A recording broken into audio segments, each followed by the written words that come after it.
2025 সালের এসএসসি পরীক্ষার্থী বন্ধুরা, আমি গতকাল গণিত, বীজগণিত অংশের শর্ট সাজেশন দিয়েছি। আজকে আমি জ্যামিতি অংশের শর্ট সাজেশন দেব। তোমরা জানো জ্যামিতি অংশ থেকে 3টি সৃজনশীল প্রশ্ন থাকে, তোমাদেরকে যে কোনো 2টি প্রশ্নের উত্তর দিতে হয়। সম্পাদ্য থেকে থাকে 1টি সৃজনশীল প্রশ্ন এবং উপপাদ্য থেকে থাকে 2টি সৃজনশীল প্রশ্ন। সম্পাদ্য থেকে যে সৃজনশীল প্রশ্নটি থাকে তা সপ্তম অধ্যায় এবং অষ্টম অধ্যায় কম্বাইন করে তৈরি করা হয়, এবং উপপাদ্য থেকে যে 2টি সৃজনশীল প্রশ্ন থাকে তার প্রথমটি থাকে ষষ্ঠ অধ্যায়, পঞ্চদশ অধ্যায়, চতুর্দশ অধ্যায়, এই 3টি অধ্যায় কম্বাইন করে একটি উপপাদ্যের সৃজনশীল প্রশ্ন তৈরি করা হয়, এবং অষ্টম অধ্যায় থেকে আরেকটি সৃজনশীল প্রশ্ন তৈরি করা হয়। সম্পাদ্য এবং উপপাদ্য থেকে এই মোট 3টি সৃজনশীল প্রশ্ন থাকে, তোমাদেরকে যে কোনো 2টির উত্তর দিতে হবে। তবে তোমরা যদি মাত্র 2টি অধ্যায় ভালোভাবে অধ্যয়ন করো তাহলে সম্পাদ্য থেকে একটি এবং উপপাদ্য থেকে একটি সৃজনশীল প্রশ্ন কমন পাবা। অধ্যায় 2টি হচ্ছে অধ্যায় 7 ব্যবহারিক জ্যামিতি এবং অধ্যায় 8 বৃত্ত। এখন আমি এই 2টি অধ্যায়ের গুরুত্বপূর্ণ প্রশ্নগুলো চিহ্নিত করে দেব এবং ভিডিও শেষে সম্পাদ্য থেকে এবং উপপাদ্য থেকে কিছু সৃজনশীল প্রশ্ন দিয়ে দেব। প্রথমে সপ্তম অধ্যায়ের গুরুত্বপূর্ণ প্রশ্নগুলো দেখে নাও।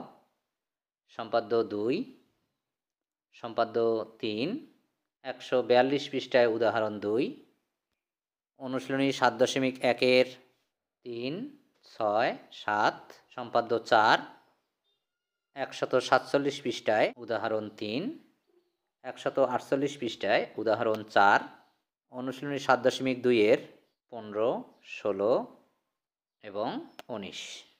অষ্টম অধ্যায় বৃত্ত এর গুরুত্বপূর্ণ উপপাদ্যগুলো হলো 154 পৃষ্ঠায় উপপাদ্য 17-এর বিপরীত উপপাদ্য, উপপাদ্য 18, অনুশীলনী 8.1-এর 5, 7, 8, উপপাদ্য 20, উপপাদ্য 22, অনুশীলনী 8.2-এর 1, 2, 4, উপপাদ্য 23, অনুশীলনী 8.3-এর 1, 3, 5, উপপাদ্য 25, উপপাদ্য 26, অনুশীলনী 8.4-এর 1, 5, বৃত্ত সংক্রান্ত সম্পাদ্য 7, সম্পাদ্য 9, সম্পাদ্য 10, সম্পাদ্য 11, অনুশীলনী 8.5-এর 9, 10, 11, 14 এবং 15। প্রিয় শিক্ষার্থী, আমি সপ্তম অধ্যায় এবং অষ্টম অধ্যায় থেকে যে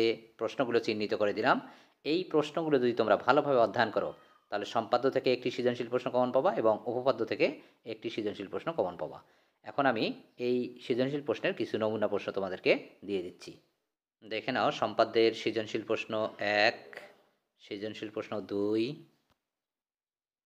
সৃজনশীল প্রশ্ন 3, সৃজনশীল প্রশ্ন 4, সৃজনশীল প্রশ্ন 5, সৃজনশীল প্রশ্ন 6। উপপাদ্যের সৃজনশীল প্রশ্নগুলো দেখে নাও। সৃজনশীল প্রশ্ন 1, সৃজনশীল প্রশ্ন 2, সৃজনশীল প্রশ্ন 3, সৃজনশীল প্রশ্ন 4, সৃজনশীল প্রশ্ন 5, সৃজনশীল প্রশ্ন 6,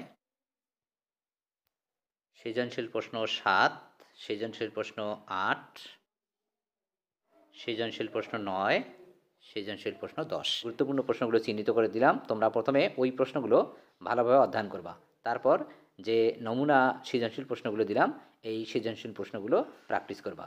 তাহলে সম্পাদ্য থেকে একটি সৃজনশীল প্রশ্ন কমন পাবা এবং উপপাদ্য থেকে একটি সৃজনশীল প্রশ্ন কমন পাবা। আজকে এই পর্যন্ত শেষ করছি।